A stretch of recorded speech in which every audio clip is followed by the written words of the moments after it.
Oh my God! Lovely, I brought you something. It's small, I don't know how health fanatic you are, but this is some chocolate. This video is sponsored by Muslim Mastery, inshallah, to build confidence in speaking. Brothers and sisters, confidence is very important. Confidence was one of the things that led me to Islam. Not my own confidence, but the confidence of Zakir Naik, Ahmed Didat. As the confidence that he had in his religion made me realize, why is he so sure about what he's speaking? And he made me listen to him attentively. So guys, when it comes to confidence and how to speak, you need this in marriage, work, colleagues, friends, giving dawah. So brothers and sisters, many da'is have also taken this course, inshallah. Please check in the link below. Let's get straight to the video. Assalamu alaikum wa rahmatullahi wa barakatuh, brothers and sisters and dear friends. I came across a video on Instagram of Sister Aisha Mercedes, her mum reacting, her mum's a non-Muslim, reacting to Mufti Menk. So here's a video we're going to watch for ourselves, inshallah. I find it very profound because a lot of the times when it comes to dawah and how we make Islam look, some of the things about how much Quran you know, how much you recite, etc. But it boils actually back down to how one carries himself, akhlaq and adab, character. And the Prophet said so much important stuff about this. So here's the video we're going to be reacting where Mufti Menk surprises Aisha's mother, who's a non-Muslim, who's watching the videos. And let's see what we can take from this, because I think there's some really important reminders, inshallah. So here is the video. Let's get into it, inshallah. He's obviously been doing this a long time, because... Stop it. But I don't know if I kept that one. He was really, really young. But you said you joined the group, didn't you? Yeah. He said about temper. There was one on there, but I kept it, controlling your temper. Or not get angry or something, which I thought that'd be good for you. Me? Where did you come across Mufti Menk? You just popped up. I get a lot of things, but not because of you. Mufti Menk, though. Mufti Menk, not Mufti Menk. Yeah, he's really good. He's got a good personality. He's funny with it and stuff. Yeah, you see, I take to people straight away, otherwise not. Yeah, yeah. So he's one of those people. People like him, the way he tells, whatever he's telling, it would attract a lot of people. I would think it definitely does me. I would listen to him. There's a lot that I hear and I think, yeah, he probably took his sense, but it's not many of them would I listen to, no matter what we're talking about. I like the way he expressed. It's simple. It's not like can't understand, like he's talking so much, speak long words that I can't understand all he's talking. But he's very, very for the people, talking like everybody could understand, and he sounds very genuine to me and believes in what he's saying. He's not just preaching it, he's explaining things. So anything of his that comes on, I like to listen to. Assalamu alaikum wa rahmatullah. Assalamu alaikum. Oh my God! Oh my God! Amazing. Nice to see you, man. Mashallah. Oh my God! And you know I'm not Muslim, obviously, Yeah, but I no, really find the way you talk. How do you get so open-minded and wise?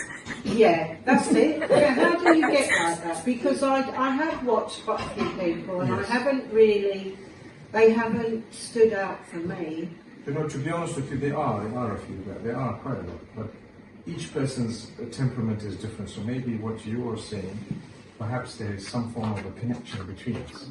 I don't mean, it's attractive, it kind of, the way you say things, it's believable, it so hits me like, yeah, I could listen to this person. I'm really fussy about, because not everyone tells the truth, not everyone talks sense, and We all make mistakes. Sometimes I have to improve on some of the, maybe some of the stuff. Within myself, I'm a relatively strict person. I follow my faith quite strictly. yeah. But we have to put ourselves in the shoes of others when we're talking to them. Yeah. And we can't really preach down on someone. We Okay, guys, subhanAllah, that was pleasant to see, because at the end of the day, I have non-Muslim family members. And I would be really happy if my dad was to watch someone that's an Islamic influence or whatever, which he doesn't.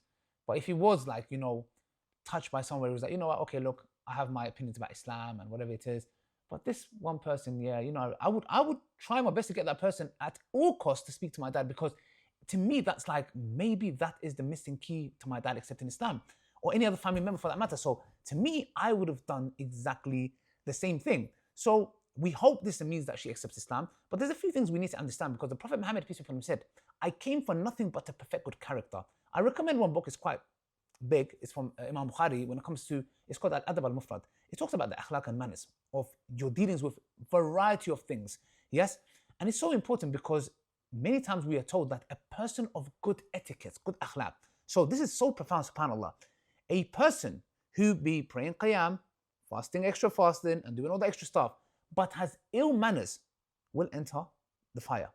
They can.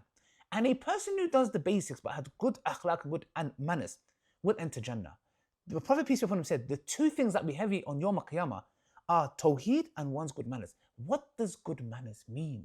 Well, this is where we don't understand. Good manners is not saying, oh, please, thank you, how are you? No. The Prophet ﷺ had the utmost brilliant character. So much so, it was an evidence to the wahi being sent to him. It has to be an evidence. Why? Because people are like, how could it be this person who doesn't lie? His character is so amazing. That's why when he got the revelation and he came down and he said, cover me, I don't know what's going on.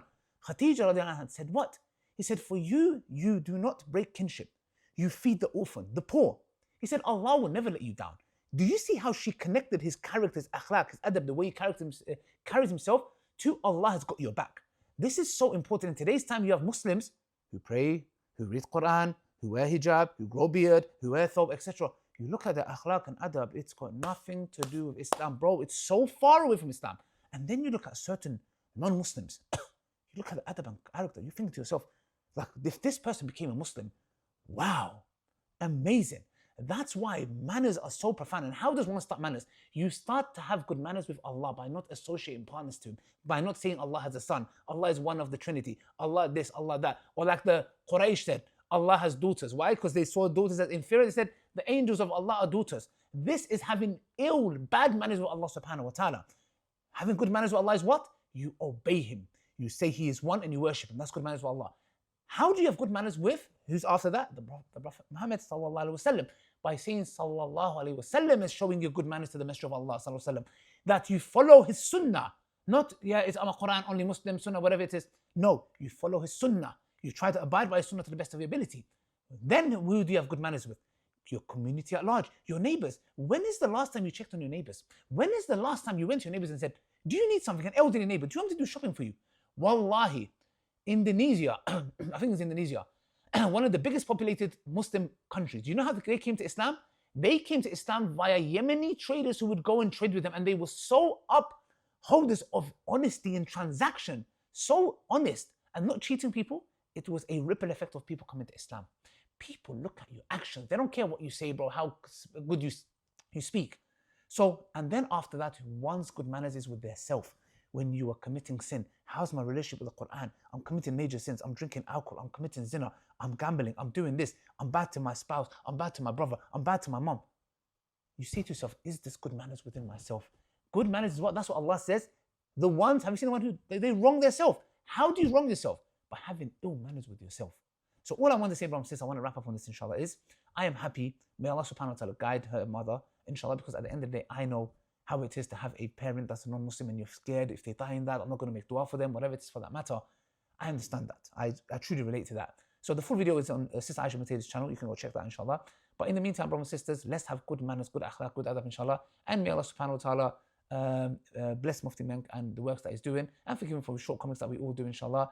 And that's what I want to say. And make dua for the sister's mother, inshallah. She accepts Islam, and for all of us and my father as well. That's what I want to say, inshallah. May Allah make us uphold this of good akhlaq and good adab, that people see Islam in us rather than hear it. Assalamu alaikum wa rahmatullahi wa barakatuh.